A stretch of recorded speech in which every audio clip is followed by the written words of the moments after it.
হয়তো আপনি মনে মনে এই থাম্বনেলটা দেখে ভাবছেন যে বেটা মাসুদের মাথা খারাপ হয়ে গেছে। এমনিতেই ভিসা নেই, কোনোভাবে ভারত যাওয়ারই সুযোগ মিলছে না, তারপর নাকি 5 বছর মেয়াদি ভিসা দিবে ভারত সরকার বাংলাদেশিদেরকে। এ নিশ্চিত ভুল বকছে। তবে জ্যাঠামশাই, জেঠিমা, কাকামশাই, কাকিমা সকলকে বলি একটু ধৈর্য ধরুন। আমার মনে হয় আপনার মনের ইচ্ছাটা আজকে পূর্ণ হবে। আমি তাদের জন্যই আজকে কিছু সুখবর এনেছি, যারা ভারতে গিয়ে লম্বা একটা সময় থাকতে চান বা ভারতে বসবাস করতে চাচ্ছেন। এই সমস্ত মানুষগুলোর জন্য একটু হলেও আশার সঞ্চার করবে আমার আজকের ভিডিও। এটা দেখে হয়তোবা মানিকগঞ্জের দুলাল ভাই বা খুলনার ময়না আপা মনে মনে রেগে আগুন, বিয়ে করেছি সেই কবে, এখন অবধি যেতে পারছি না। আবার মাসুদ মিয়া উল্টাপাল্টা বলে 5 বছর মেয়াদি ভিসা দেবে। এ কি সম্ভব? হ্যাঁ, ময়না আপাকে বলছি আপনি একটু মনোযোগ দিয়ে আমার ভিডিওটা দেখলেই বুঝতে পারবেন ডিটেলস।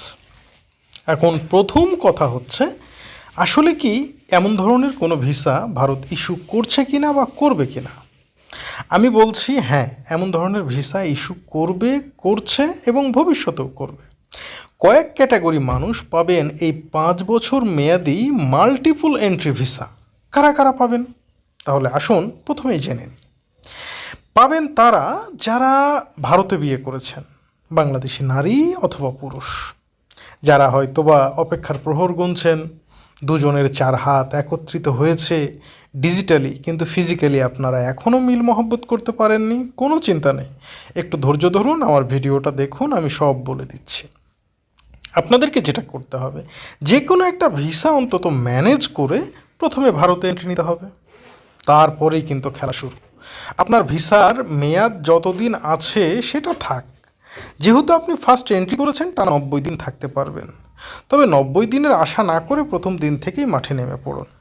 আপনি যেখানে থাকতে চান, বা মনে করুন আপনার শ্বশুরবাড়ি ভারতের যে রাজ্যের যেই জেলায়, সেই জেলা সদর অফিসে বা জেলা প্রশাসকের অফিসে বা কালেক্টরেট অফিসে গিয়ে আপনি লং টার্ম পারমিটের জন্য আবেদন করতে পারবেন। হিন্দু, মুসলিম, বৌদ্ধ, খ্রিস্টান ধর্মগতভাবে কোনো বাধা নেই। তবে অমুসলিম হলে সুযোগটা খুব দ্রুত মিলবে এবং সার্ভিসটাও খুব ফাস্ট পাবেন, এতে কোনো সন্দেহ নেই। এবং হিন্দু হলে তো আরও দ্রুত পাবেন। তবে মুসলিম পুরুষ হলে একটু এদিক ওদিক হতেও পারে, হয়তোবা আপনি পেতেও পারেন আবার নাও পেতে পারেন, এমনটাও হতে পারে। তবে 2-1বার ট্রাই করলে হয়ে যাবে, এটা নিশ্চিত।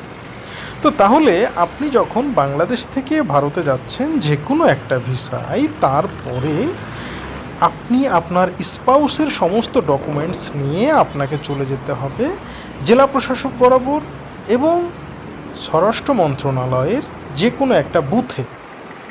সেখানে গিয়ে আপনাকে আবেদন করতে হবে যে আপনি ভারতে থাকতে চান, আপনার ওয়াইফ হচ্ছে বা আপনার হাজব্যান্ড হচ্ছে ইন্ডিয়া। এটাতে গেলে একটা সিস্টেম। আর একটা হচ্ছে, অনেকেই আছেন যারা রাজনৈতিক আশ্রয় চাচ্ছেন, তাদেরকেও যে কোনোভাবে কিন্তু একটা ভিসা ম্যানেজ করে যেতে হবে। ধরে নেওয়া যাক যদি আপনি হিন্দু হন, তাহলে আপনার জন্য খুব ইজি হচ্ছে এই মুহূর্তে তীর্থ ভিসা পাওয়া। কারণ তীর্থ ভিসা পেতে কিন্তু এখন আর স্লট লাগছে না। নর্মালি একটা প্রশংসাপত্র নিয়ে আপনি ইসকন বা নামকরা কোনো মন্দির থেকে নিয়ে আপনি সেখানে গেলেই আপনি খুব চমৎকারভাবে একটা ভিসা পেয়ে যাবেন 3 মাসের জন্য, সিঙ্গেল এন্ট্রি। এটাই আপনার জন্য হবে একমাত্র way to entry for India. আপনি সেখানে চলে গেলেন, এরপরে আপনি যাওয়ার পরে আপনার বিরুদ্ধে এদেশে মামলা আছে বা আপনার যে ধরনের প্রবলেমগুলো ফেস করছেন, এর দালিলিক প্রমাণ আপনি দিন। এই দালিলিক প্রমাণগুলো যদি ঠিকঠাক মতো দিতে পারেন, এবং ভারত কিন্তু এগুলো চেক করবে তাদের হাইকমিশন দ্বারা। যদি বাংলাদেশে অবস্থিত ভারতীয় হাইকমিশন এই ধরনের রিপোর্ট তাদের দেশের স্বরাষ্ট্র মন্ত্রণালয় বরাবর দেয় যে হ্যাঁ, এই ব্যক্তি সত্যিই অসহায়, বাংলাদেশে আসলে তাকে রাজনৈতিকভাবে হ্যারাসমেন্ট করা হবে, সেক্ষেত্রেও আপনি 5 বছর মেয়াদি এলটিপি ভিসা পেয়ে যাবেন। এবার আসি সর্বশেষ কারা পাবে। বিয়ে করেছেন ভারতে, আপনি পেতেই পারেন, কারণ আপনাকে আরপি দিতে বাধ্য ভারত, যেহেতু আপনি ভারতে নারী অথবা পুরুষ বিয়ে করেছেন। এখন সর্বশেষ ক্যাটাগরির মানুষটা তাহলে কে হবে? যেই সমস্ত হিন্দুদের বয়স 60 বছরের উপরে, ছেলে অথবা মেয়ে যেই হোক না কেন, নারী অথবা পুরুষ, তারা চাচ্ছে ভারতে গিয়ে জীবনের শেষ সময়টা কাটাতে। তারাও এখন আপনারা যে কাজটা করবেন, তীর্থ ভিসা নিয়ে ভারতে যান এবং এলটিপি ভিসার আবেদন করুন, তাহলেই সব